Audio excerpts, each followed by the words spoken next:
हरे राम राम राम हरे हरे, हरे कृष्ण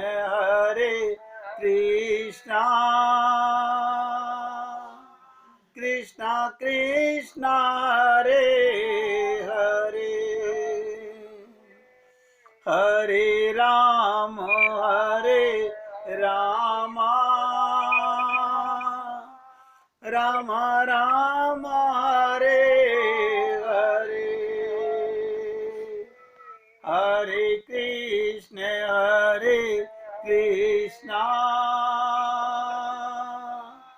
कृष्ण कृष्ण हरे हरे, हरे राम राम राम राम हरे हरे। सभी भक्तों से निवेदन, बहुत शांत होकर बहुत इंपॉर्टेंट चर्चा को, क्योंकि जीवन बहुत इंपॉर्टेंट है, देर में समझ आया कोई बात नहीं, जब आंख खुले तब सवेरा। ये समझ आ गया ना, ये चोला अनमोल है और हमें मिला हुआ है। कल तक मैंने इसका सदुपयोग नहीं किया, कोई बात नहीं, आज कर लीजिए, अभी बिगड़ा क्या है। लेकिन हम गुलाम हैं अपने मन के,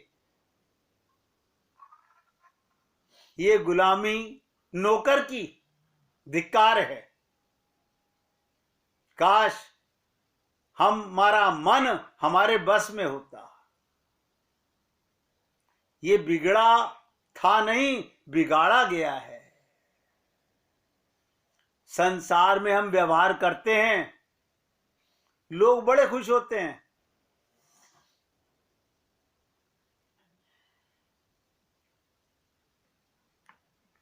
व्यवहार से लोग बड़े खुश होते हैं, लेकिन यही व्यवहार हम भगवान के साथ करते हैं। देखिएगा, हमारे गुरुजी कहते थे, एक स्त्री जैसे अपने बच्चे के गाल नोच रही है, ऐसे ही पड़ोसन के बच्चे का गाल नोचेगी तो पड़ोसन खुश होगी, मेरे बच्चे को कितना प्यार कर रही है। वो प्यार नहीं कर रही, तुम्हारे मन में अपने नंबर बढ़ा रही है कि देखो मैं तुम्हारे बच्चे को प्यार कर रही हूं। इसकी सही शिक्षा जानवरों से ले लीजिए। अगर आप गौशाला में 10 गाय देखिए, किसी का बछड़ा किसी की गाय का दूध पिए तो लात मारती है।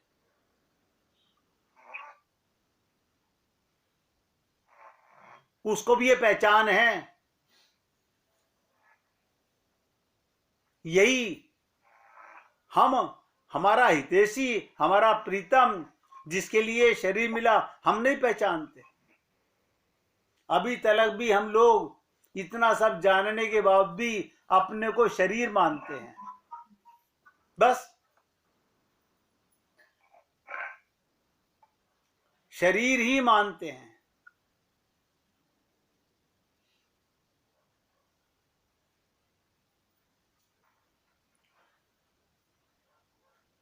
जब तक हम अपने को देह मानते रहेंगे तो मन का दुरुपयोग ही करते रहेंगे, बस इतनी सी बात है। हमने आपका परिचय बताया कि आप चेतन परमात्मा के अंश आत्मा हैं, लेकिन मानते हैं शरीर। देखिएगा, हम सब लोग हर साल शरीर का जन्मदिन मनाते हैं। आत्मा का जन्मदिन तो मनाते नहीं, क्योंकि आत्मा का जन्मदिन होता ही नहीं।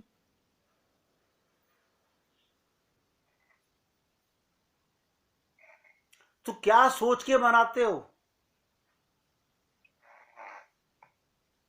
हम लोग मनाते हैं, क्या सोचते हैं?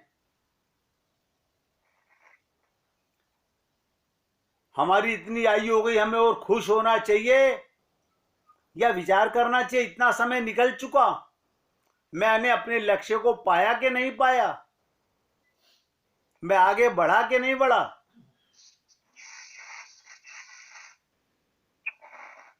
और हम बड़े खुश होते हैं। भगवान श्री कृष्ण, ध्यान दीजिएगा,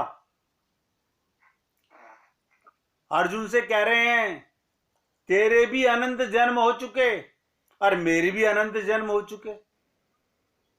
बड़ी कंफ्यूजिंग स्टेज है। क्या भगवान भी अपने को शरीर मानते हैं? नहीं। तो भगवान ने ऐसे क्यों कहा? ध्यान दीजिएगा इस पॉइंट को। भगवान ने कहा अर्जुन,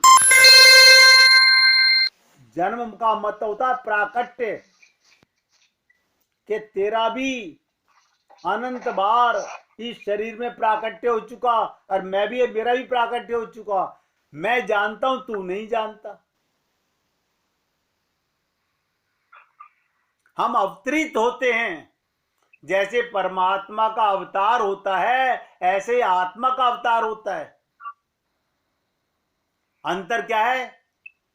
परमात्मा का शरीर दिव्य होता है, हमारा शरीर प्राकृतिक होता है। बस इतना अंतर है। वो भी अजन्मा है, हम भी अजन्मा है। और हम लोग अपने को देह मानकर और माया के चंगुल में फंस गए। अब भगवान की कृपा के बिना ये माया जाती नहीं। भगवान की कृपा कैसे मिले? प्रपन्न होने से, शरणागत होने से। भगवान ने अर्जुन को कहा यही एक जीव की कमी रह जाती है कि वो अपने को छोटी कल तो आत्मा मानता है,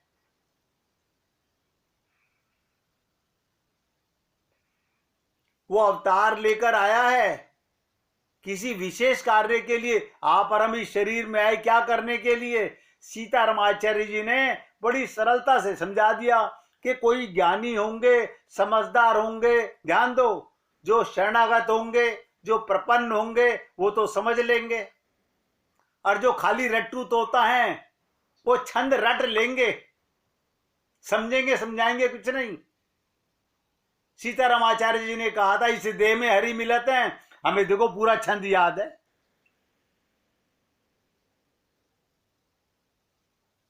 उनके कहने का तात्पर्य क्या था? इस देह से भगवान का लोक मिलता है, इस देह में हरि मिलत हैं। हाँ, हम माया इकट्ठी करने में लगे रहे, ममता इकट्ठी करने में लगे रहे, तेरा मेरा बांटने में लगे रहे। ऐसा नहीं, संत महात्मा भी हमने इस शरीर से धारण कर लिए। ये छोटी सी अज्ञानता। भगवान ने कहा जो सत्य मायने में जान लेता है कि मैं इस शरीर में क्यों आया हूं, जिसका राज संत खोल देते हैं, इस देह में हरि मिलत है। हरि से मिले नहीं, गा लिया ना हमने, सुबह भी गा लिया, दोपहर भी गा लिया, शाम भी गा लिया। गाने की जरूरत क्या थी? अपना लक्ष्य, अपना ध्येय दृढ़ नहीं किया हमने।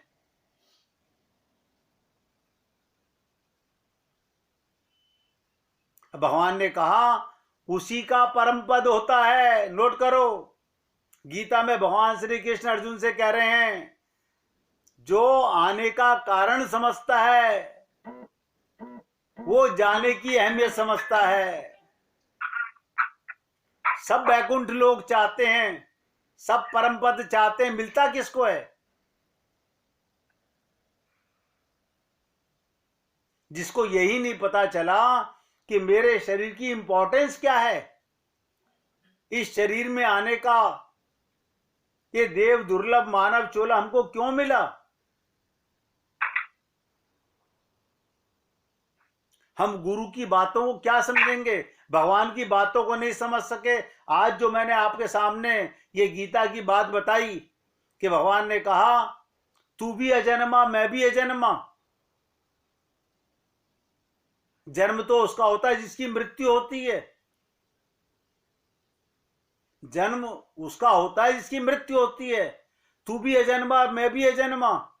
और भगवान ने यह भी कहा कि देख तेरे भी अनंत जन्म हो चुके और मेरे भी अनंत जन्म हो चुके।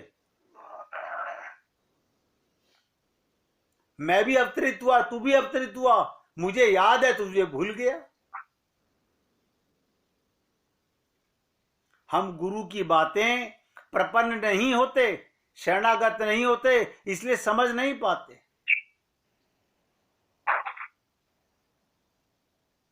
वरना गुरु के शब्द को भगवान भी नहीं टालते।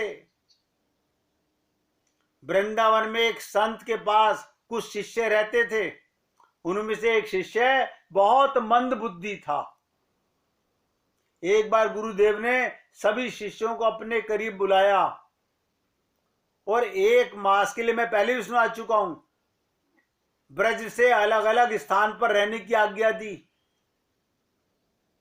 कि सब वृंदावन में अलग अलग जगह जाओ, और मंद बुद्धि को बरसाने जाकर रहने को कहा। मंद बुद्धि बाबा से बोला, गुरुजी मेरे खाने पीने की व्यवस्था कैसे होगी? बाबा ने हंसकर कह दिया, राधा रानी करेंगी।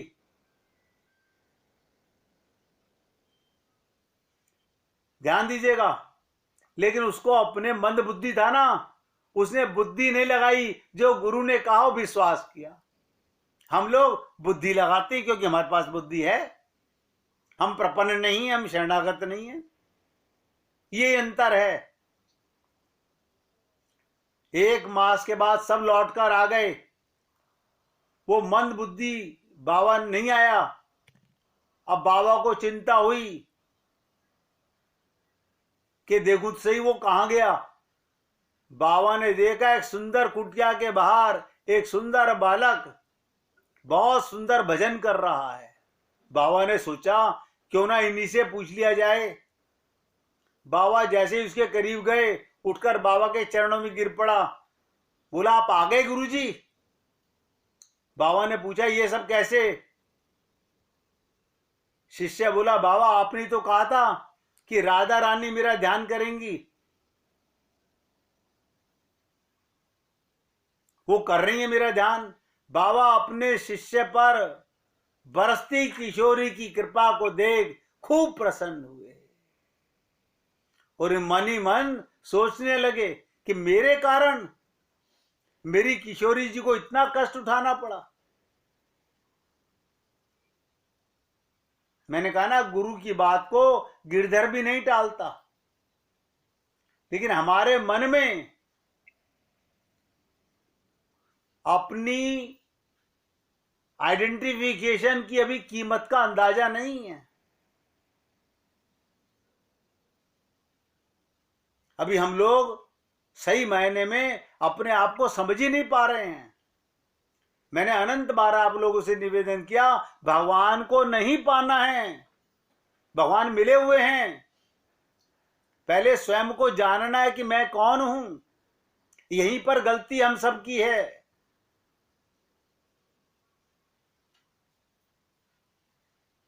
यही गलती हम अनंत जन्मों में नहीं मिटा सके।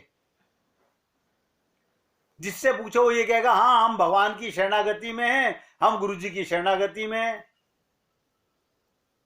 मन किसका चिंतन करता है? वो तो आपको पता, दुकान चलानी है, कारखाना चलाना है।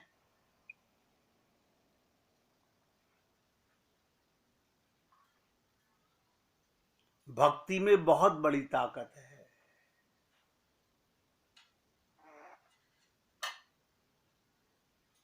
सब धोखे में है, और इतना बड़ा धोखा 1000 लाख करोड़ बार आप और हम लोग खा चुके हैं।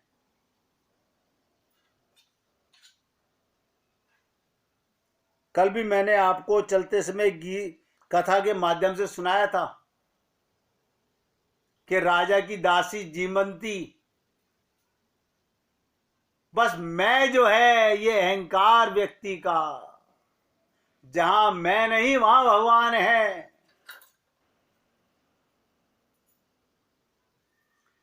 जिस दिन हम आत्मा मान के परमात्मा से प्रेम करेंगे तो भगवान का साक्षात्कार होगा।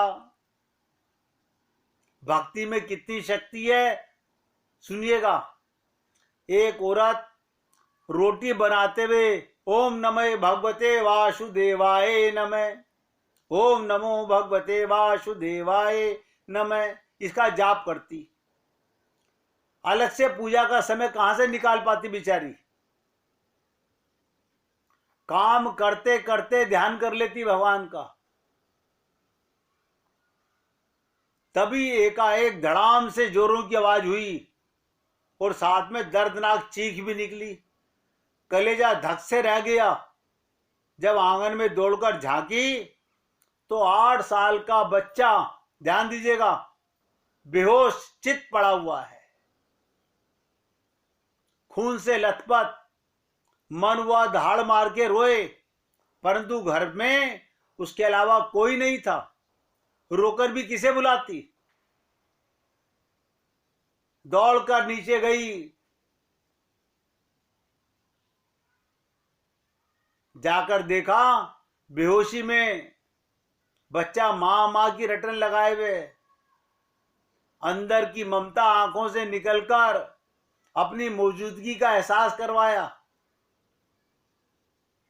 10 दिन पहले करवाए अपेंडिक्स के ऑपरेशन के बावजूद ना जाने उसमें कहां से वो शक्ति आई कि उसे गोद में लेकर नर्सिंग होम दौड़ी। रास्ते भर ध्यान दो, भगवान को जी भरकर कोसती रही। एक एक शब्द ध्यान देना। सारे रास्ते भगवान को कोसती रही, बड़बड़ाती रही, हे कन्हैया क्या बिगाड़ा था मैंने तुम्हारा। डॉक्टर साहब मिल गए और समय पर इलाज होने पर वो बच्चा ठीक हो गया। रात को घर जब सब टीवी देख रहे थे तब उस औरत के मन में बेचैन थी, भगवान से विरक्ति होने लगी थी। ये मां की ममता प्रभुता को भी चुनौती दे रही थी। एक दिन उसके दिमाग में सारी घटना घूमने लगी।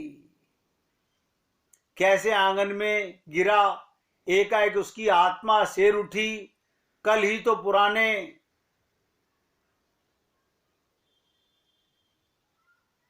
पाइप का टुकड़ा आंगन से हटवाया था, ठीक उसी जगह जाके गिरा। अगर कल मिस्त्री ना आया होता, उसका हाथ अपने पेट की तरफ गया जहां टांके लगे हुए थे और सोचने लगी कि 20 किलो के बच्चे को उठा करके आधा किलोमीटर में किसकी ताकत से भागी। मुझे फूल सा हल्का सा क्यों लग रहा था। फिर आया ध्यान में कि डॉक्टर साहब तो 2 बजे चले जाते थे, मैं 3 बजे पहुंची अस्पताल और तुरंत उसका इलाज हुआ। अपनी गलती पर खुद पश्चाताप हुआ, फिर चरणों में भगवान के श्रद्धा से झुक गया और वो सारा खेल समझ चुकी थी। मन ही मन प्रभु से अपने शब्दों के लिए क्षमा मांग रही है।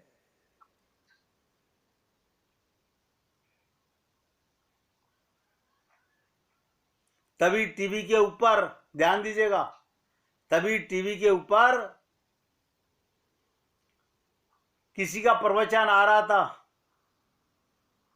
संस्कार टीवी पे क्या कह रहे हैं महाराज जी।